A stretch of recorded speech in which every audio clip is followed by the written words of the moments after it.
or services? Can it include, Energy Star products? Can it include bio-based or bio-preferred products? That sort of thing. Once we get past that question, then we have to ensure that the solicitation specifications or statement of work includes the green products or services. And by green products, I mean energy efficiency, Energy Star, and most people are familiar with Energy Star, like for instance, your freezer, your microwave, that sort of thing. And with us in the Forest Service, we have big freezers because we have a nursery, and so we have seedlings. So it's important for those big refrigerators to be energy efficient. Please ask, hint, or beg your program manager to include in their technical specifications something that addresses green products or green services. Now, also, I didn't add it here in the slide, but you can also think about having that as a sub-factor in your evaluation factors, and that way the prospective contractors know that you are serious about that requirement. The other thing is I usually conduct a pre-award conference with prospective offers, and I emphasize products and services. I talk about the type of products and services, green products and services that would relate to the requirement, and that I'm interested in the prospective offers identifying that in their proposal or their quote. And after we award a contract, I usually hold a post-award conference going over important things in the contract, and that's when, again, I emphasize the green products and services. Next slide. So, find and buy is what I usually say. There are lots of websites, lots of information, you can Google them. The energy efficient products, they're usually Energy Star and FIMP designated efficient products. Now remember, energy efficiency is about using less energy to get to the same job done. And in the process, you're reducing high energy bills and unnecessary pollution. So that's where you want to go. The USDA is the agency that's responsible for bio-based and bio-preferred products. So of course, I have to give a plug to bio-based and bio-preferred products for my agency. So remember again that these materials reduce our nation's reliance on petroleum, and they increase the use of renewable agricultural resources. One of the things I really like, and federal agencies, program managers even can do this, you can use the GSA Advantage environmental aisle. I've encouraged my program managers to use this aisle. In fact, I think that I created a monster in some of them where they, when I mention green products or services, they immediately go to the GSA Advantage environmental aisle and find the green products and services, and it's really user-friendly. Also, I encourage the requesters, program manager or technical specialists or engineers, a lot of my clients are engineers, to review technical bulletins, fact sheets, and websites. Again, there's a lot of websites out there, thank heavens, talking about green products and green services.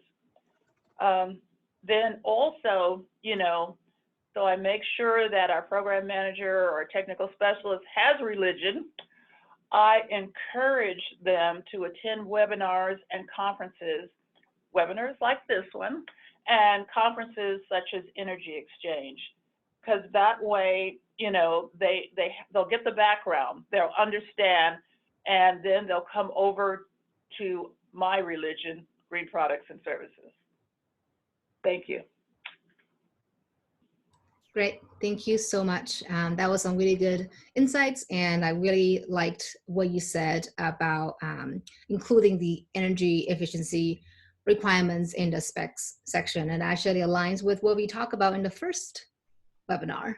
The second common challenge that contracting officers face is the need to satisfy a wide range of procurement goals and requirements.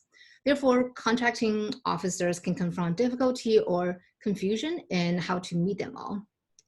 In our survey, our respondents were asked to rank procurement objectives in the order of highest priority to lowest. And over 50% of the respondents selected lowest purchase cost as the highest priority, followed by using small businesses.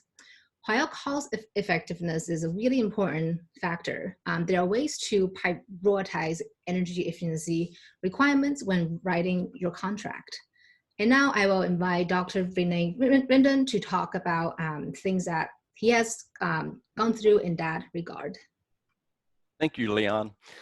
So in order to prioritize the importance or to emphasize the importance of energy efficient products in a procurement, you have to develop the acquisition strategy that emphasizes that priority. So the acquisition strategy, how do you structure an acquisition strategy, which includes the development of the request for proposal or the development of the solicitation? So if you, just like Renee said before, you know, if you want to get something, you need to emphasize it. You need to focus and have it as a goal.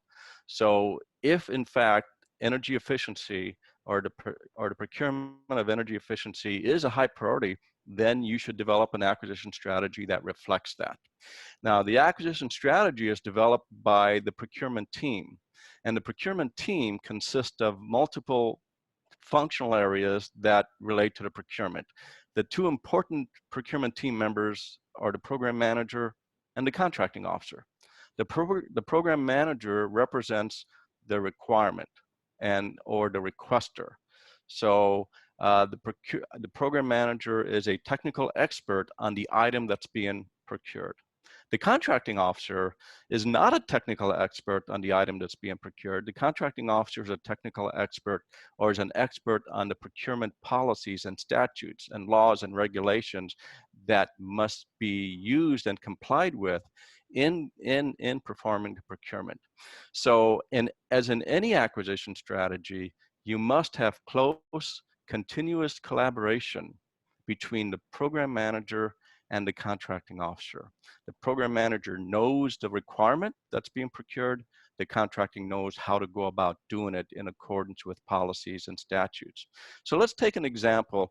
Let's say we're procuring the renovation of a facility, and that renovation is going to involve the procurement of space cooling and heating systems and maybe water heated systems, as well as lighting systems. So the first part of the procurement process is analyzing the requirement. Okay, so if we're renovating a facility, to what extent our energy efficient products could be used in this procurement? The program manager should really know that, and if not, the program manager should deal or work with his technical experts on identifying the potential for using energy efficient products in this renovation of this facility. So requirements analysis is one of the first things, and then market analysis, or what we call market research, would be a second area. So focus on the market. What offers in the marketplace have the capabilities to provide those energy efficient products? So requirements analysis was looking at the requirement, to what extent are energy efficient products available or able to be used in this procurement. The market analysis, the market research shows to what extent is the market capable of providing these energy efficient products. Are there companies out there that have the capability to to provide these energy efficient products. So once the requirements analysis and market analysis is completed, now we start putting together the solicitation, the request for proposal, for example. The request for proposal will include specifications, just like Renee mentioned before.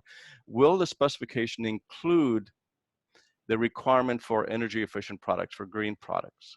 Will the statement of work include the requirement for energy efficient products? Will the statement of work include, or will the RFP include terms and conditions, special contract clauses that require the offers to submit or to propose energy efficient products in its proposal? The Federal Acquisition Regulation identifies a clause that you can insert in Section I of the RFP that puts that requirement out there. But probably one of the most important, in my experience as a contracting officer, the most important way to emphasize a priority of a certain aspect of the procurement is to make the source selection strategy based on that priority. So the source selection strategy, how is the contract going to be awarded? Is it going to be awarded to the lowest priced, technically acceptable offer, or is it going to be awarded in another approach? In my experience, if I'm buying energy efficient products, I am going to elevate that energy efficient products as a priority. I may even have my source selection strategy state that I will trade off price with energy efficiency, that I may be willing as a contracting officer in conjunction with my program manager, that this is a joint agreement, that we will award a contract to a company who may be offering a higher price than the lowest price, but because they're offering a higher degree or a higher level of energy efficient products. So we can do a trade-off. We can trade price with energy efficient products. The Air Force uses a performance price trade-off example where if a company has better performance, past performance in dealing with energy efficient products, for example, we would be willing to award a contract to that company, even if it's higher, even if it's at a higher price. Another way that you can emphasize a priority of energy efficient products is add an award fee, add a bonus fee on the contract, telling the contractor, if you surpass, if you exceed the requirements on the contract for installing or delivering energy efficient products, there's extra money for you there. So so that's another way. And then once the contract's awarded, it's not, you can't declare a victory there. You still have contract administration, post-award. Renee mentions the post-award conference, a very key to a successful procurement. But remember, as the contractor is performing, we need to be having monitoring and surveillance of the contractor. We should be inspecting and accepting their products or services to ensure that they're meeting the requirements of the contract, such as the use of energy efficient products and so forth. So throughout the entire contracting process, pre-award, the market research, the requirements analysis, the award phase, the source selection strategy, what's going to be important in awarding the contract, and post-award, once the contract's awarded, the contractor is performing eyes and ears by the technical experts of the procurement team on that contractor, performing that contract to ensure that energy efficient products are being delivered and those services are being accepted. Thank you. Great. Thank you so much. Yeah, that was really good insight. And I think it really aligns with some of the themes that we're trying to get across in this webinar, is that it's the job of ensuring energy efficiency requirement gets into the contract isn't on one team or one person. It has to be a collaboration and kind of a systematic change across the entire project phase. So thank you for that. So lastly, our survey respondent expressed that there's a lack of procurement feedback regarding the degree to which federal procurement activities meets different energy efficient product requirements. And our data shows that more than 60% of our survey respondent said that they do not receive any type of feedback to evaluate the compliance with energy efficiency requirements for purchasing. And that's why we're here. We're here to work with different federal agencies. So if you're interested in learning more about how your agency or office is doing, for the past 5 years, part of our research effort is to evaluate solicitations that are being posted, what used to be Fed BizOps and now it's on SAM, to see if they have included the proper energy efficiency requirements. We have a large data set over the past several years, and it can be dissected by office, product type, as well as classification codes. This way, it can provide insights into where your agency can focus your effort. As an example shown here, this is a graph showing the percentage of solicitations that have included the proper FAR clause for different classification codes. With this type of insight, it can give you an idea about places that you're doing well and where opportunity for improvement resides. We have included our contact information in the presentation, but also I'll forward that to you after the webinar. So thank you, and I will turn it over to Ian for questions. Yes, thanks, Leanne. Could we go ahead and advance the slide one more, please? Thank you. I think Leanne said this, but just to emphasize, these are the folks who lead this program at the Department of Energy and here at Berkeley Laboratory. Please don't hesitate to reach out to us if you have a need for some technical assistance. You have, any questions whatsoever. That's what we're here for. So we have a couple of questions that I'd like to pose that have come in. Let's see, one of the presenters mentioned GSA Advantage environmental, the environmental aisle of GSA Advantage. Are there other resources available for identifying green products? And I think for this, I'm going to turn to Chris Payne.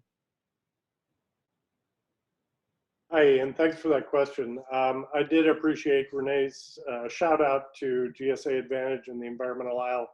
That is one tool that's very helpful in trying to identify products that meet these green attributes. For those on the DoD side that use FedMol, formerly DoD EMOL, there are what are called environmental attribute codes, or ENACs, that are added to those product categories that meet the requirements for FEMP and Energy Star. So if you look for the right ENAC, you will get a product that meets those requirements. And I also want to give a shout out to another part of GSA, the Sustainable Facilities tool run by the Public Building Service. And in particular, their green procurement compilation within that tool is an excellent resource that provides a wealth of information about not only energy efficiency, but a variety of sustainable acquisition requirements. So each of those should be Googleable. If you check out FedMol and ENACS, ENACs, you should find those, and SF tool and the green procurement compilation ought to pull up the GSA tool as well. Thanks, Chris. And we're going to be following up on the webinar with an email that's going to have a link to the slides as well as the slides for the two previous webinars. And we'll include some of the resources that Chris just mentioned. See, we have another question here. How can we, when we've talked about the various roles involved in procurement and the different kind of portfolio and responsibilities associated with those roles, but how can we improve the communication channels between those different roles in the process? Molly, can you take this one? Actually, I will take that one. Go ahead. So I think this is something that mentioned throughout this webinar is just you have to make sure that agency staff at all different levels of the procurement process knows about these requirements regarding energy efficiency. And for the program managers and the technical personnel that are requesting these, they also have to educate themselves on the procurement process and understand that it's a pretty complicated one. And again, it's about just really collaborating and understanding that the process is long and complex. And yeah, it's a hard thing to do as well. I don't know if either of the Renee care to chime in that regard. I'm sure they have a lot more experience than that. Yeah, Renee, Jewell, can you jump in? Oh, I'd love to. I like to head our requesters, our program managers, or engineers off at the pass. I attend a lot of the program meetings, so I get a basic understanding of the program mission and where they want to go, and how I can sort of search, as well as the technical managers, for, you know, energy efficient products or services. I spend a lot of time with my requesters, and I make sure that there is somewhat of an educational component. Just like Liang said, a lot of our acquisitions can be complex, and so I want to make sure that they understand they have to identify the green products or services up front.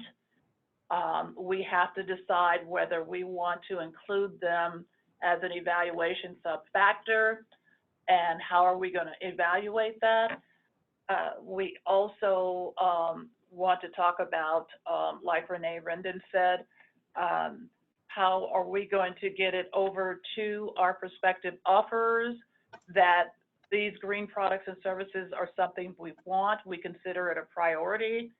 And then after the contract, again, we depend on our program managers, our technical specialists, to monitor the contractor and make sure that they are following our requirements that we identified when it comes to green products and services.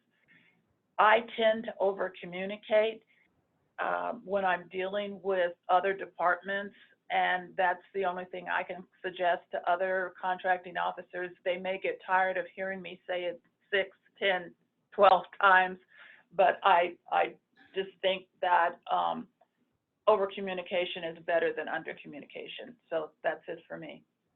Okay, amen to that. Renee Rendon, do you have anything to add? Sure, and I agree. And you know, over communication, not only among the government agencies or within the government agencies, but communication with industry. In the pre-award process, using a draft RFP, a draft solicitation, is one way to start getting feedback from industry, and then have a pre-solicitation conference and also a pre-proposal conference. Notice that these are pre-solicitation before you issue the RFP, and then a pre-proposal conference before the proposals come in.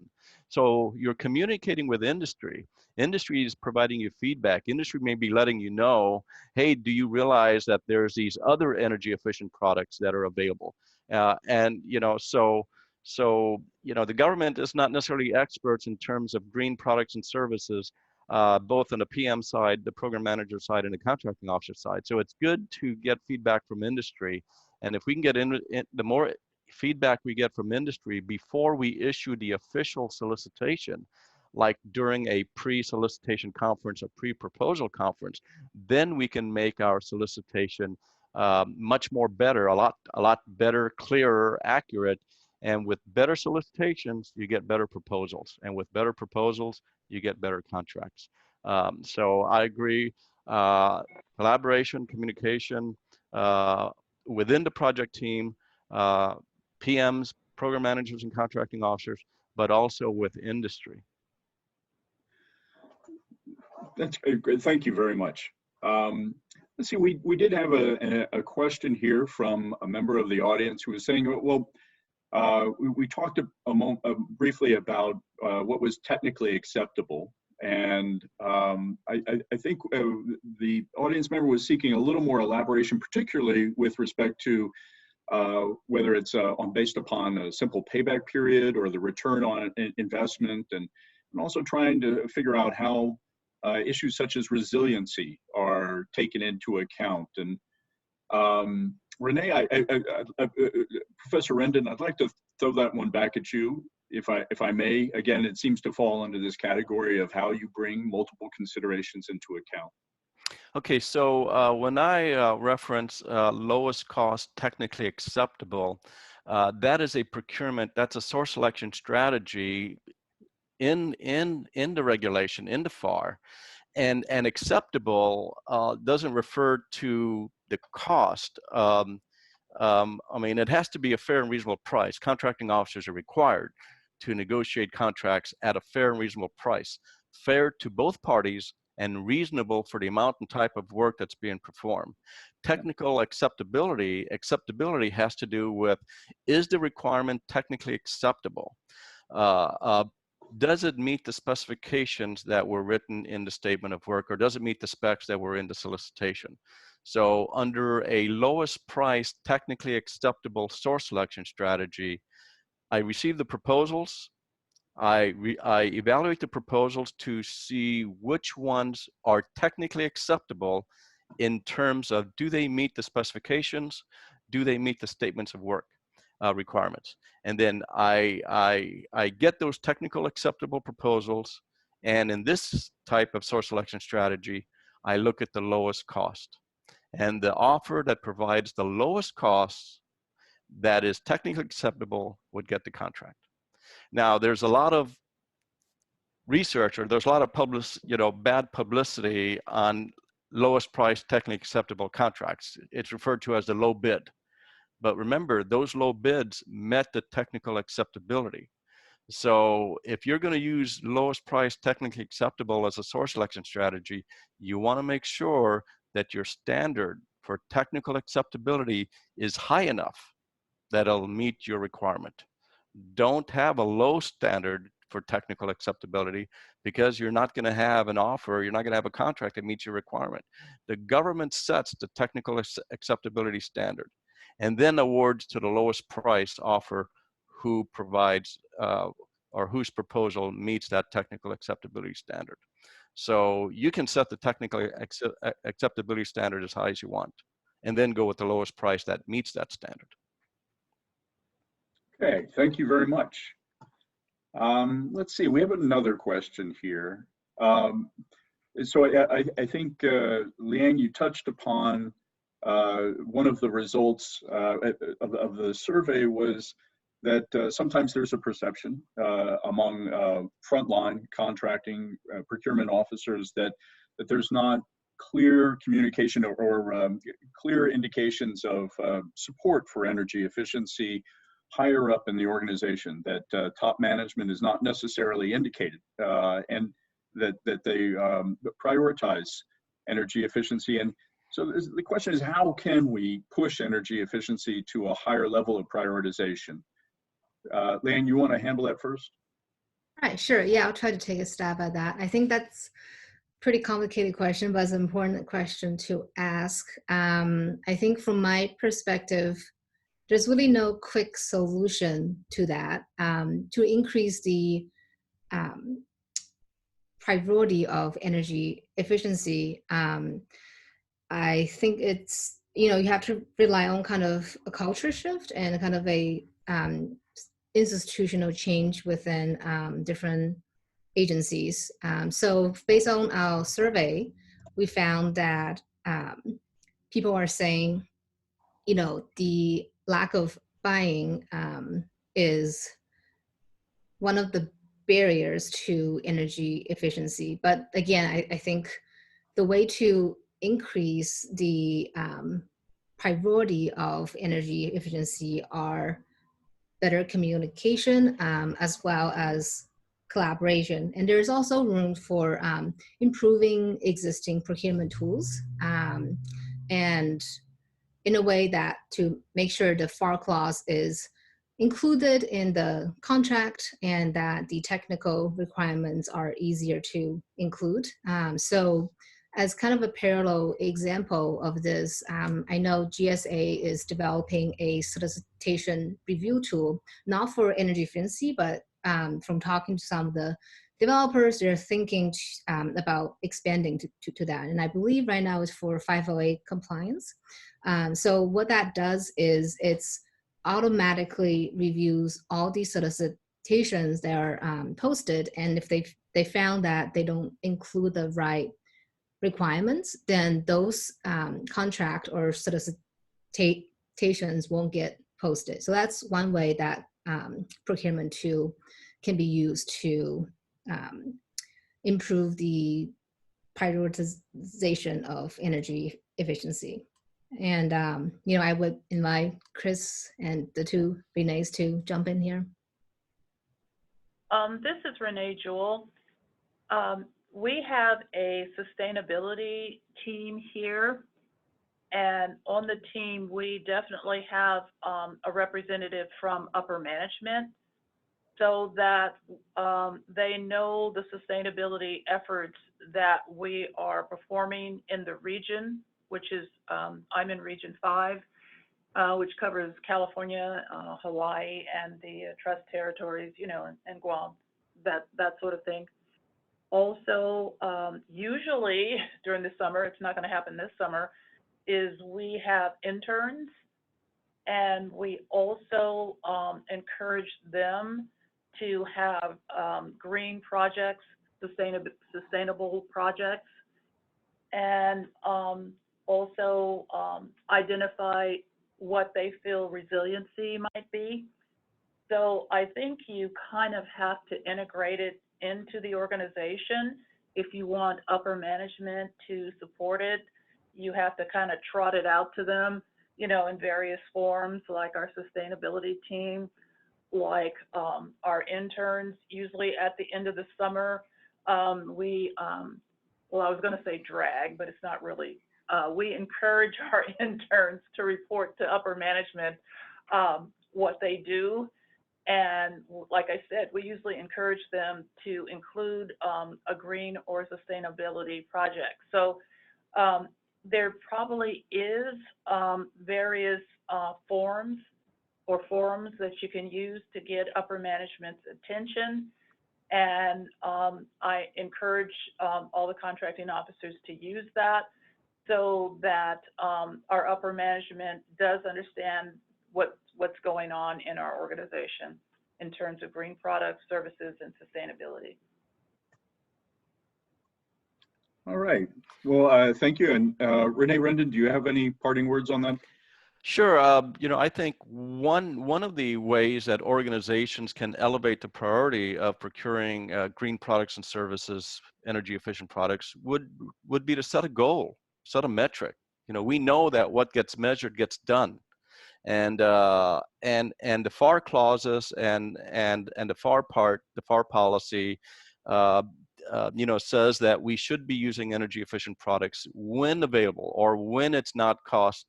You know, when it doesn't,